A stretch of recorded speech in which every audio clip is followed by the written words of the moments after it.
Okay guys, let's talk arrays. In the past, we've taken a variable and we assigned a value to it. That's not always the best way of working with variables. Sometimes you can assign multiple values to one variable. When we assign multiple values to one variable, we call that an array or a list. If you're familiar with like Python, there's also like dictionaries and tuples. But for the case of Java, at this stage, we have arrays and lists. We're not going to talk about lists this week. We are going to discuss arrays. An array is taking multiple data values and assigning it to one particular variable. All the variables within the named list of data items are called elements. So an array has multiple elements. All data items will have the same data type. To declare an array variable, you just use square brackets. Now you can use the square brackets in front of or after the variable name, but the square brackets tell Java that it is an array.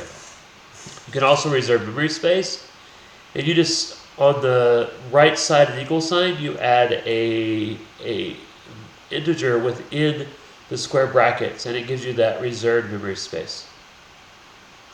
Okay, and I do apologize for being a little sick this week. I don't know if it's allergies or sickness, but hopefully I'll get over it before class on Tuesday. The subscript is the integer contained within the square brackets. It actually calls out a specific value. It indicates one of the array's elements.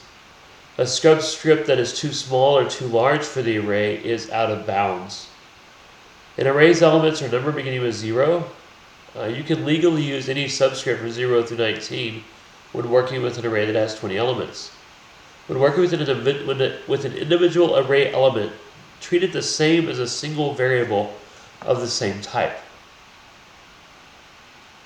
This is how these elements look in an array. They start at 0, 1, 2, and so forth and so on until you get to 19. And when you initialize an array, you can do several things. The array names represent computer memory addresses, and they contain reference. When you declare an array name, no memory address is assigned yet. The array has the value null, and the Unicode value U000, which is basically another way of saying null. Use the keyword new to define an array. When you define an array, if you just declare like the 10 empty spaces, each element will have a value of 0. That means the char elements are assigned that U000 value. The booleans are assigned the value of false. Strings and arrays of objects are assigned null, because no object has been defined yet. You can also assign non-default values to array elements upon creation by using an initialization list. When you do this, values are separated by commas and enclosed within curly braces. When you can populate an array by providing values for all the elements in an array. Let's go ahead and step into some code and just play around with an array a little bit.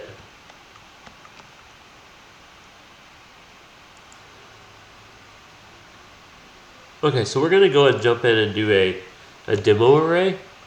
So we're going to go ahead and call this file. We're going to save this as demoarray.java. And I'm going to go ahead and say public class demo array public static void main string args. A little big on the words here. Make that a little smaller for me. And I'm going to, you can see this demo array. I'm going to control S that. I'm going to go ahead and first off, I'm going to clear out the camera so you don't have to see my face right now. Alright, and next, I'm going to go ahead and create an array. And that array is going to be a salaries array. So we're going to say double salaries. I'm going to create different arrays different ways, but equals new double. And we're going to make that double 4 values. Now this time we're going to populate the array one by one. I'm going to say salaries at 0 equals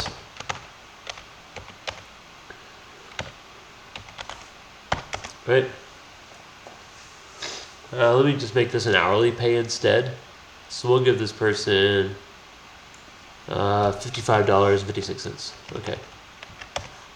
Salaries at 1. Let's make this look like that. Salaries at 1 is going to equal $15.65. Salaries at 2 is going to equal $12.56. Salaries at 3 is going to equal $25.49. Salaries at, that's it. That's all we have is 4 sets. So we're good to go. Now I can go ahead and print this out by just calling system.out.print. We'll say salaries one by one.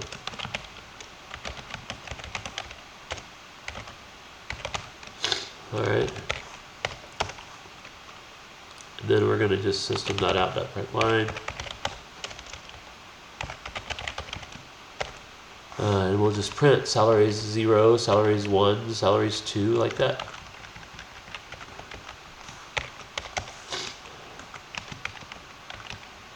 Oops.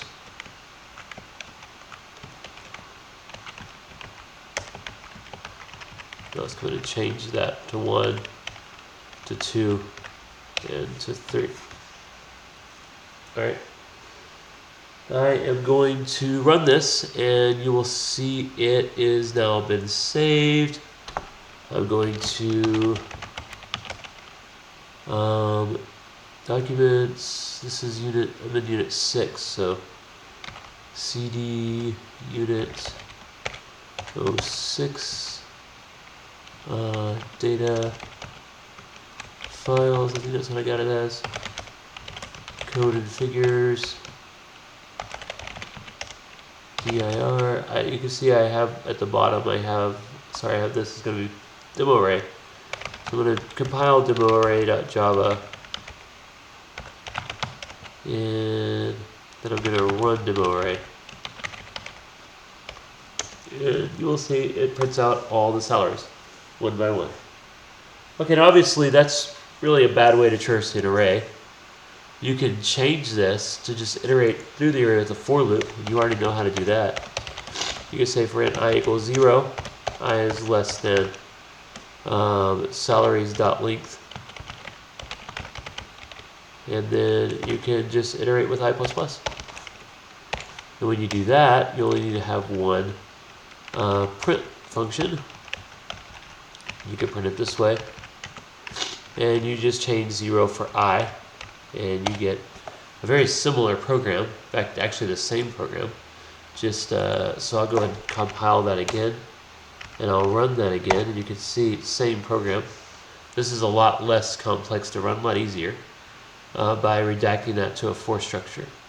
So that's really all we need to see for now. We did discuss initializing an array. Well, I do want to show that to you too. So let's go ahead and initialize an array. Actually, let's go ahead and say hours worked array. And I'm going to initialize this array to say 38, 42, not 42, 38, 39, 37, and 33. 4 values. I'll initialize an array here by setting in the entire array structure and just passed in the list. Now these are parallel arrays. I can print pay by doing this.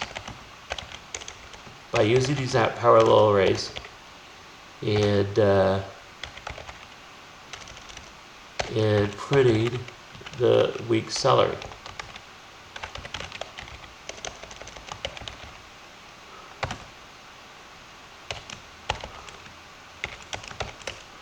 Alright, and the way that looks is this.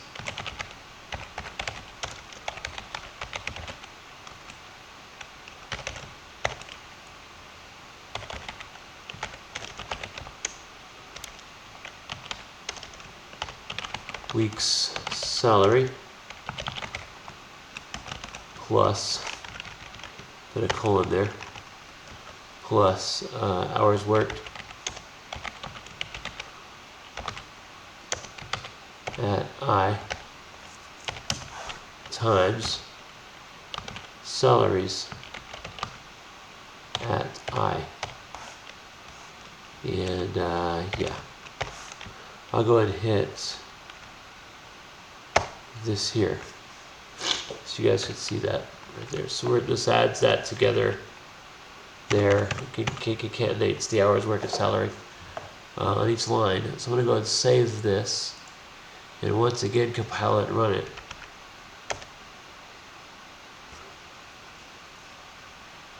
What's happening? Very required but double found hours worked. Oh, because I forgot to bracket. There you go. Let's go ahead and you